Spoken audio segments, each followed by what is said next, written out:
grow. The ads are absolutely everywhere, and it costs a lot of money to run a political office as well. And this election has been one of the most costly in recent memory. Dr. Audrey Gusky is the marketing professor of Duquesne University with more on the high campaign spending that's been going on here in Western Pennsylvania. But first, let's start nationally. You said just huge amounts of money. Oh, yeah. You've got 1 million ads, and overall, political advertising was $2 billion, which is a huge record, up 20% from 2 years ago, 2004. So that's absolutely incredible. $2 billion just for this election alone. Just for this election alone. Yes, absolutely. So it's obviously good news for advertisers and marketers because it's putting a lot of money into the economic aspects. And so this time of year, usually advertising agencies and marketers are thrilled, as well as TV and radio stations are, because they're getting all this advertising. And a lot of other ads are down. This hopefully helps supplement a lot of that money. Well, you know, it supplements the money, but a lot of times it takes the place of a lot of product advertising and those types of things. So in a sense, typical marketing ads are taking second place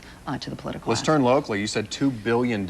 So of that, how much is being spent here in Western Pennsylvania? I don't have a figure for specifically how much is being spent, but believe it or not, it's down. It's less than what most TV executives expected to get in the local area, all around the board. And so, you know, it's surprising because you've seen so many ads. But if you look at certain ad campaigns like Santorum and Casey, that's $6.2 billion. That is the most money ever spent for a Senate race historically. So that is huge. Most of their money is going to the east, though, but they're still spending some money, obviously, here. And it seems like we're bombarded by ads. You almost can't get away from them. You can't. So I mean, it's not that we didn't have a large number. It just wasn't the record numbers that a lot of people expected. In a couple of commercial breaks last night when I was watching programming, I counted 5, 6, 7, and 8 ads in a row. Oh, yeah. I mean, there was no product. It was all political campaign. Yeah, that's pretty typical?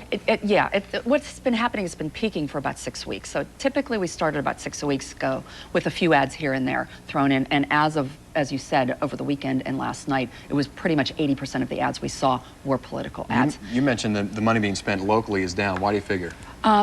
I'm not quite sure. I'm thinking because a lot of the money was spent maybe on the eastern part of the state. That might be a reason. I think maybe expectations were set very high as far as the advertising.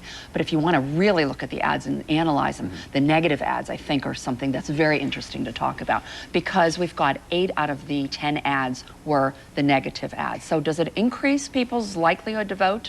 Chances are they say it does, because if you see an ad against your candidate, you're going to go out there and support them, rally for them. If it's for a candidate that you weren't supporting and they're negative towards your candidate, or the opposite way. If you see something negative about your candidate, you want to support them. However, they claim that the independents or the undecideds, it doesn't really affect them that much. And the reason for that is the emotional aspect. It sort of gets us excited and stirred up. Yeah, stirred up, exactly. And so that's why it seems like it works. But it also creates a moment of cynicism. And so I think that's a bad thing in a way. Well, it'll be really interesting to see if you get numbers to determine how much was spent on the negative ads versus the positive ads. Yeah, and I know you don't remember this. The first negative ad was years ago with Lyndon Baines Johnson against Barry Goldwater. And it was the Daisy Girl, it was called. It was this little girl picking daisies, counting down, and then they had a big explosion. I do remember that. So that's historically. Dr. Audrey, thanks very much for Always being here, pleasure. shedding some light on there. We're going to see how all these political ads pay off tonight at the polls, of course. Let us know if campaign ads have affected the way you vote today by taking part in our KDK web poll. That's today's question at kdk.com. And remember, once the polls close at 8 o'clock tonight, you can stay with KDK TV for complete election coverage. Throughout the evening, you can look for the latest results and live reports from campaign headquarters. Then at 11 o'clock, we're going to